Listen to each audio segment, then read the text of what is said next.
നമസ്കാരം, ഞാൻ MGR. പലർക്കും തിരഞ്ഞെടുപ്പ് എന്ന് പറഞ്ഞാൽ അതൊരു രാഷ്ട്രീയ കളിയാണ്. പക്ഷേ എനിക്കതങ്ങനെയല്ല. ഞാനിതിനെ കാണുന്നത് ഭരണത്തിനുള്ള ഒരു ഡേറ്റ എഞ്ചിനീയറിംഗ് പ്രോജക്റ്റായിട്ടാണ്. ഓരോ വോട്ടും അതൊരു ഡേറ്റാ പോയിന്റാണ്. ഓരോ പരാതിയും അത് നമുക്ക് മെച്ചപ്പെടുത്താനുള്ള ഒരവസരം. ഓരോ മണ്ഡലവും അതിന്റേതായ ഒരു ലോകമാണ്. ഇന്ന് നമ്മൾ അങ്ങനെയൊരു ലോകത്തേക്ക്, കുന്നംകുളത്തിന്റെ രാഷ്ട്രീയ ഭൂമികയിലേക്ക് ഒന്ന് ആഴത്തിലിറങ്ങിച്ചെല്ലാൻ പോവുകയാണ്. അക്കങ്ങളെയും അവിടുത്തെ മനുഷ്യരുടെ വികാരങ്ങളെയും ഒരുപോലെ നോക്കിക്കാണണം. എന്നിട്ട് ഒരു ജനകീയ രൂപരേഖ, അതാണ് നമ്മൾ ഉണ്ടാക്കാൻ ശ്രമിക്കുന്നത്. ഏതൊരു മണ്ഡലത്തെയും ശരിക്കും മനസ്സിലാക്കണമെങ്കിൽ നമ്മൾ ആദ്യം അവിടുത്തെ മണ്ണിലിറങ്ങണം, മനുഷ്യരോട് സംസാരിക്കണം. കുന്നംകുളം അതൊരു തീരദേശമല്ല, മലയോരവുമല്ല. കേരളത്തിന്റെ ആ ഇടനാടൻ സംസ്കാരത്തിന്റെ ഹൃദയം, അതാണ് കുന്നംകുളം. ഇവിടുത്തെ സാമ്പത്തിക വ്യവസ്ഥയുടെ നട്ടൽ എന്താണെന്നറിയോ? ഫർണിച്ചർ, പ്രിന്റിംഗ്, പിന്നെ ചെറിയ ചെറിയ വ്യാപാരങ്ങൾ, അങ്ങനെയൊക്കെയാണ്. ഇത് വലിയ കോർപ്പറേറ്റ് ടവറുകളുടെ നാടല്ല, അല്ല. സ്വന്തം കൈകൊണ്ട് അധ്വാനിച്ചു ജീവിക്കുന്ന അഭിമാനികളായ സാധാരണക്കാരുടെ നാടാണിത്. അപ്പൊ പിന്നെ അവരുടെ പ്രതീക്ഷകളും സമ്മർദ്ദങ്ങളുമല്ലേ ഇവിടുത്തെ രാഷ്ട്രീയത്തെ രൂപപ്പെടുത്തുന്നത്? ദേ നോക്കൂ, കേരളത്തിന്റെ ഹൃദയഭാഗത്ത്, നമ്മുടെ സാംസ്കാരിക തലസ്ഥാനമായ തൃശൂർ ജില്ലയില്, അവിടെയാണ് കുന്നംകുളം. ഇത് വെറുമൊരു മാപ്പിലെ അടയാളപ്പെടുത്തലല്ല. സംസ്ഥാനത്തിന്റെ രാഷ്ട്രീയത്തിലും സാമൂഹിക കാര്യങ്ങളിലും എന്ത് ചലനമുണ്ടായാലും അതിന്റെ ഒരു പ്രതിഫലനം ഇവിടെ കാണാം. അപ്പോ ഒരു തരത്തിൽ പറഞ്ഞാൽ, കുന്നംകുളത്തെ മനസ്സിലാക്കുന്നത് കേരളത്തെ തന്നെ ഒരു ചെറിയ കണ്ണാടിയിലൂടെ നോക്കിക്കാണുന്നത് പോലെയാണ്. കുന്നംകുളത്തിന്റെ ആ ഒരു സാമൂഹിക ഘടന അത് കുറച്ച് സങ്കീർണമാണ്, പക്ഷെ അതേസമയം നല്ലൊരു ബാലൻസും ഉണ്ട്. ഈ കണക്കുകളൊന്ന് നോക്കിക്കേ. ഹിന്ദുക്കൾക്കാണ് ഭൂരിപക്ഷം, ഏകദേശം ഒരു 62% വരും. അതോടൊപ്പം തന്നെ ശക്തമായ ഒരു ക്രിസ്ത്യൻ സമൂഹം, ഏതാണ്ട് 29%. പിന്നെ കാര്യമായ സ്വാധീനമുള്ള ഒരു മുസ്ലിം ന്യൂനപക്ഷവും, ഏകദേശം 9%. ഇതിനകത്തും പല തട്ടുകളുണ്ടല്ലേ. ഈഴവ, നായർ, പലതരം ക്രിസ്ത്യൻ സഭകൾ, പിന്നെ വളരെ നിർണായകമായ ഒരു പട്ടികജാതി വിഭാഗം. ഓരോ സമൂഹത്തിനും അവരുടേതായ പ്രതീക്ഷകളുണ്ട്, ആശങ്കകളുണ്ട്. ഇതെല്ലാം തെരഞ്ഞെടുപ്പ് ഫലങ്ങളെ സ്വാധീനിക്കാൻ കെൽപ്പുള്ള ഘടകങ്ങളാണ്. ഇനി നമ്മൾ നേരിടാൻ പോകുന്നത് ആദ്യത്തെ വലിയൊരു സാമൂഹിക സമ്മർദ്ദത്തെയാണ്. ഗൾഫിൽ നിന്ന് തിരികെ വന്ന പ്രവാസികരില്ലേ, അവരിൽ 71%നും ഇന്ന് ജോലിയൊന്നുമില്ല. ഇതൊരു വെറും കണക്കല്ല. ഓരോ വീടിന്റെയും ഉള്ളിൽ നിശബ്ദമായി പടരുന്നൊരു നിരാശയുടെ കഥയാണിത്. തകർന്ന സ്വപ്നങ്ങളുടെ കഥ. സ്വന്തം അധ്വാനം കൊണ്ട് ഒരു കുടുംബം മുഴുവൻ നോക്കിയിരുന്ന മനുഷ്യർ, അവരിന്ന് ഒരു പുതിയ തുടക്കത്തിനു വേണ്ടി കാത്തിരിക്കുകയാണ്. ഈ നിശബ്ദമായ വേദനയുണ്ടല്ലോ, അത് രാഷ്ട്രീയത്തിൽ വലിയ ചലനങ്ങൾ ഉണ്ടാക്കാൻ ശേഷിയുള്ള ഒന്നാണ്. ആ ജനങ്ങളുടെ നിരാശയ്ക്ക് അതിനെ കണ്ണുകൊണ്ട് കാണാൻ പറ്റുന്നൊരു രൂപമുണ്ട്. അതാണ് തകർന്നു പൊളിഞ്ഞു കിടക്കുന്ന തൃശൂർ കുന്നംകുളം ഹൈവേ. ദിവസവും അതിലൂടെ പോകുന്നവർക്കറിയാം ആ ദുരിതം. കുണ്ടും കുഴിയും നിറഞ്ഞ റോഡ്, അത് വെറുമൊരു റോഡല്ല, അത് ഭരണകൂടം ലംഘിച്ച ഒരു വാഗ്ദാനത്തിന്റെ പ്രതീകമായി മാറിയിരിക്കുകയാണ്. തങ്ങളുടെ ദൈനംദിന ജീവിതത്തെ സർക്കാർ എത്രത്തോളം നിസ്സാരമായി കാണുന്നുവെന്നതിന്റെ ഒരു നേർക്കാഴ്ചയായിട്ടാണ് ജനങ്ങളതിനെ കാണുന്നത്. അപ്പോ ഈ മണ്ണിൽ നിന്ന്, ഈ ഡാറ്റയിൽ നിന്നൊക്കെ നമുക്ക് എന്താണ് മനസ്സിലാക്കാൻ പറ്റുന്നത്? കുന്നംകുളത്തെ ജനവികാരത്തെക്കുറിച്ച് എന്ത് സിഗ്നലുകളാണ് കിട്ടുന്നത്? ശരിക്കും പറഞ്ഞാൽ വളരെ വ്യക്തമായ 3 സിഗ്നലുകൾ ഉയർന്നുവരുന്നുണ്ട്. ഇതൊന്നും വെറും അക്കങ്ങളല്ല, ജനങ്ങളുടെ വിധിയെഴുത്തിനെക്കുറിച്ചുള്ള ആഴത്തിലുള്ള ചില ഉൾക്കാഴ്ചകളാണ്. നമുക്ക് ഓരോന്നായിട്ട് നോക്കാം. ഒന്നാമത്തെ സിഗ്നൽ, ഇതൊരു ഇഞ്ചോടിഞ്ചു പോരാട്ടമാണ്, ഒരു സംശയവുമില്ല. കഴിഞ്ഞ 2 നിയമസഭാ തെരഞ്ഞെടുപ്പുകളിലെ വിജയമാർജിനുകൾ നോക്കൂ. വെറും 2.5%, 3.5%. എന്താ ഇതിന്റെ അർത്ഥം? ഒരു മുന്നണിക്കും ഇവിടെ ഒരു സ്ഥിരമായ മേൽക്കൈയില്ല. വളരെ ചെറിയ വോട്ട് വ്യത്യാസങ്ങൾക്കുപോലും ഫലത്തെ മൊത്തത്തിൽ മാറ്റിമറിക്കാൻ പറ്റും.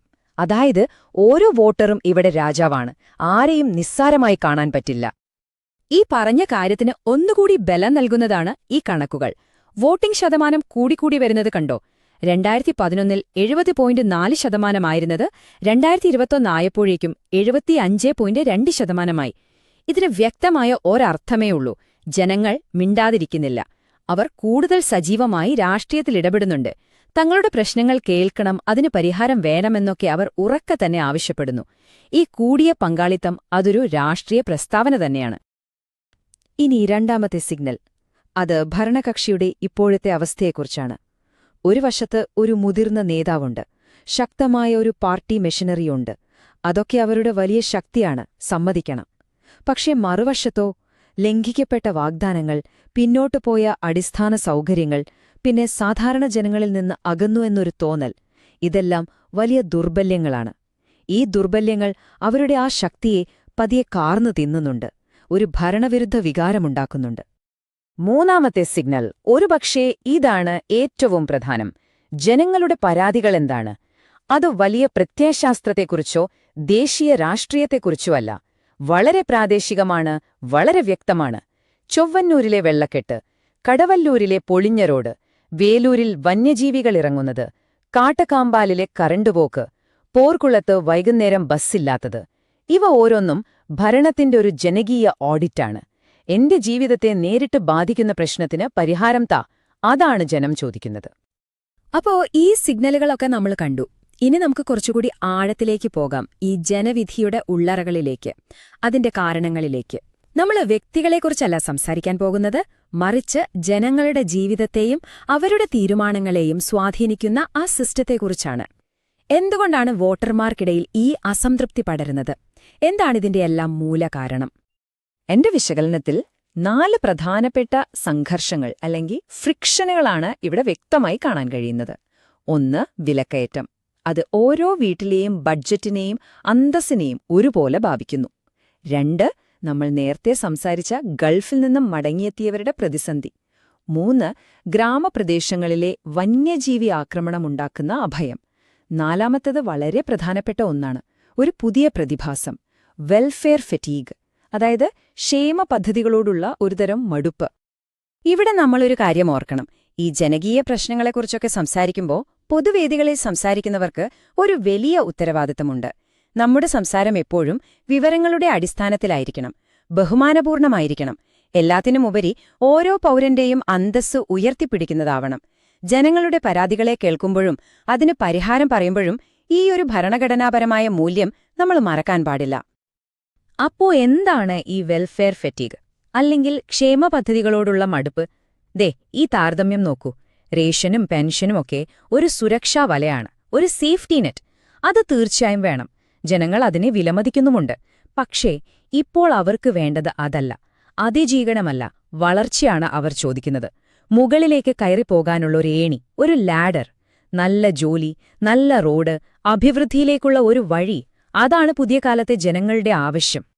നമുക്ക് കുന്നംകുളത്തിന്റെ തിരഞ്ഞെടുപ്പ് ചരിത്രത്തിലേക്കൊന്ന് നോക്കാം. ചില വ്യക്തമായ പാറ്റേണുകൾ അവിടെ കാണാൻ പറ്റും. ഈ ഡേറ്റ വെച്ച് ഈ മണ്ഡലത്തിന്റെ വോട്ടിംഗ് സ്വഭാവം മനസ്സിലാക്കാൻ ശ്രമിക്കാം. കാരണം ഭൂതകാലം പലപ്പോഴും ഭാവിയെക്കുറിച്ചുള്ള ചില സൂചനകൾ തരുമല്ലോ.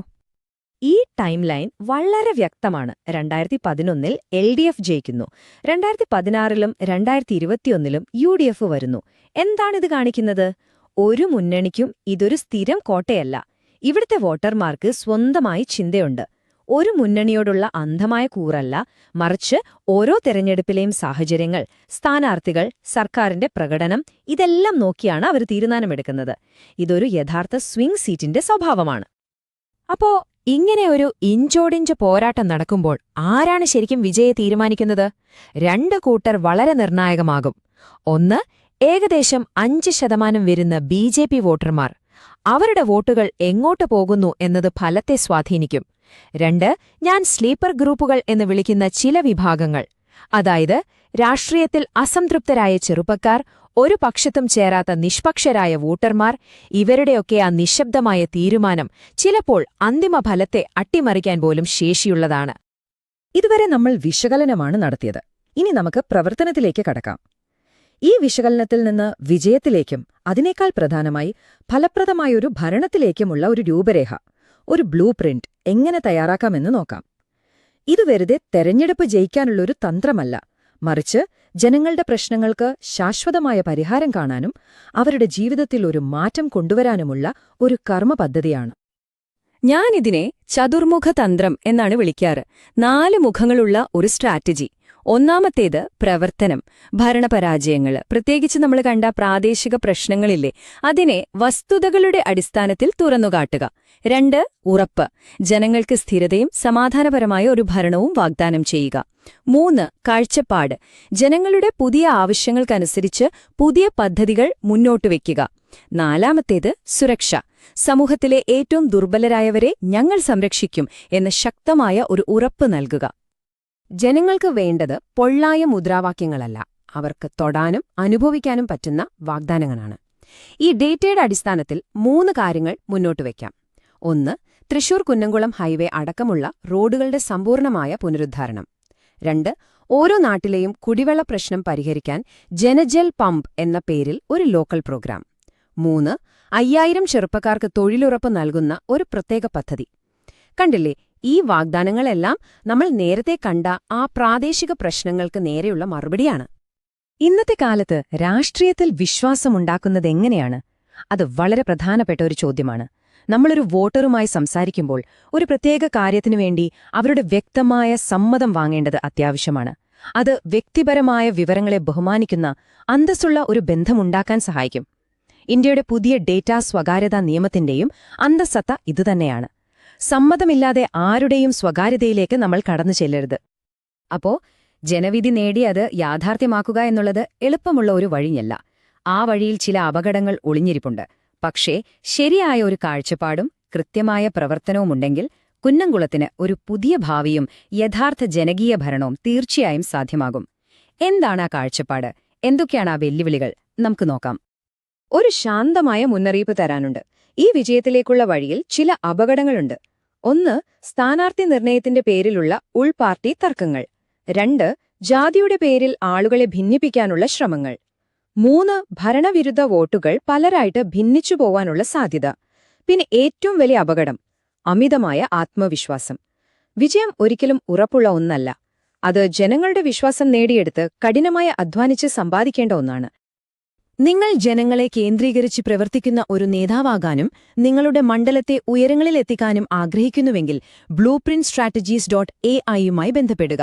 വെബ്സൈറ്റ് blueprintstrategies.ai, ഇമെയിൽ mgr@blueprintstrategies.ai, അല്ലെങ്കിൽ 08042041602 എന്ന നമ്പറിൽ വിളിച്ചുക. രാഷ്ട്രീയം ലക്ഷ്യമല്ല, മാർഗം മാത്രം.